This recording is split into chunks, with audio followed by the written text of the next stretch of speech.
नमस्कार मित्रांनो, मी अलकनंदा दुर्गे आपल्या सगळ्यासमोर घेऊन आली आहे मराठी गद्य रामायण. वाल्मिकी रामायण आहे हे. अयोध्याकांड. सर्ग 9. कैकेयी क्रोधागारात प्रवेश करते. मंथरेने असे म्हटले तेव्हा कैकेयीचा चेहरा रागाने लाल झाला. ती उष्ण आणि लांब उसासा टाकत मंथरेला म्हणाली, मंथरे, मी आज लवकरच रामाला येथून वनात पाठवेन आणि ताबडतोब भरताला युवराज पदाचा अभिषेक करवेन. परंतु ह्या वेळेस हा विचार कर की रामाला काहीच न मिळता भरताला राज्य कसे मिळेल.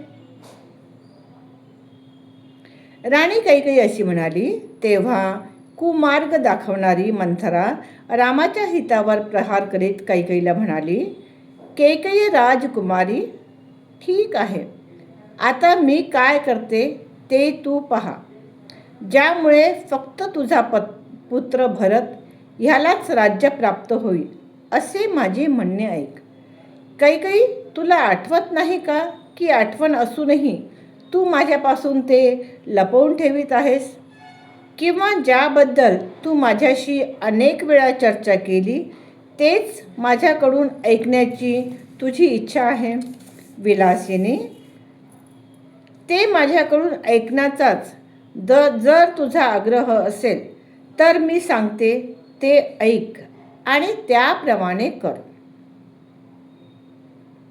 त्या मंथरेचे हे म्हणणे ऐकून उत्कृष्ट शय्येवर किंचित उठून बसत कैकेयी तिला म्हणाली, मंथरे, ज्यामुळे रामाला काहीच न मिळता भरताला राज्य मिळेल असा कोणता उपाय आहे ते मला सांग.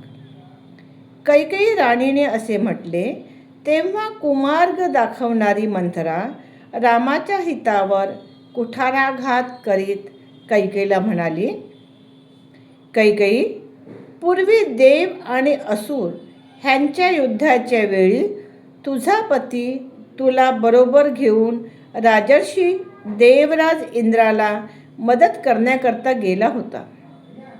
दक्षिण दिशेला दंडकार अरण्यात वैजयंत नावाचे एक प्रख्यात नगर होते. तेथे शंभर नावाचा एक मोठा राक्षस राहत होता. त्याच्या ध्वजावर तिमी नावाच्या माशाचे चिन्ह असे.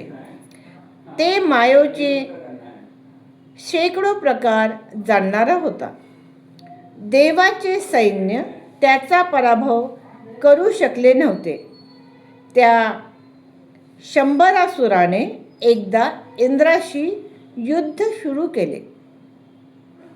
त्या घनघोर युद्धात जखमी होऊन निजलेल्या लोकांना राक्षस रात्री अंथरुणातून ओढून ठार करीत असे. त्यावेळी दशरथ राजानेही भीषण लढा दिला, परंतु असुरांनी महाबाहो दशरथाला शस्त्रांनी घायाळ केले. देवी, तेव्हा निःशेष झालेल्या तुझ्या पतीला रणांगणापासून दूर नेऊन शस्त्रांनी घायाळ झालेल्या पतीचे तू तेथेही रक्षण केले. शुभदर्शने, त्यावेळी संतुष्ट झालेल्या राजाने तुला 2 वर दिले. तेव्हा तू म्हणालीस, प्राणनाथ, माझी इच्छा होईल तेव्हा मी हे वर मागून घेईल. हे तुझे म्हणणे महात्मा दशरथाने ठीक आहे असे म्हणून मान्य केले. देवी, ही हकीकत मला माहीत नव्हती. पूर्वी तूच ही हकीकत मला सांगितली होती. तेव्हापासून तुझ्यावरील प्रेमामुळे मी ही गोष्ट पक्की लक्षात ठेवली आहे. ह्या वराचा उपयोग करून रामराज्य अभिषेकाचा प्रसंग उलथवून लाव. तू आपल्या पतीला ते 2 वर माग. एका वराने भरताला राज्याभिषेक आणि दुसऱ्या वराने रामाला 14 वर्ष वनवास मागून घे. राम 14 वर्ष वनात राहिला, म्हणजे तेवढ्या वेळात तुझा पुत्र भरत प्रजेच्या मनात प्रेम उत्पन्न करून स्थिर होईल. अश्वपती कन्ये, आज तू मलिन वस्त्र नेसून क्रोधागरात प्रवेश कर व तेथे रागावल्याप्रमाणे अंथरुणाशिवाय जमिनीवर निजून राहील. दशरथ येईल तेव्हा त्याच्याकडे डोळे वर करून पाहू नकोस आणि त्यांच्याशी काही बोलू नकोस. हा सर्ग 9वा आहे. हा अर्धा झालेला आहे. वेळ झाल्यामुळे इथे मी संपवत आहे. आपल्या सगळ्यांना हा सर्ग आवडला असेल तर व्हिडिओला लाईक, सबस्क्राईब आणि शेअर करा.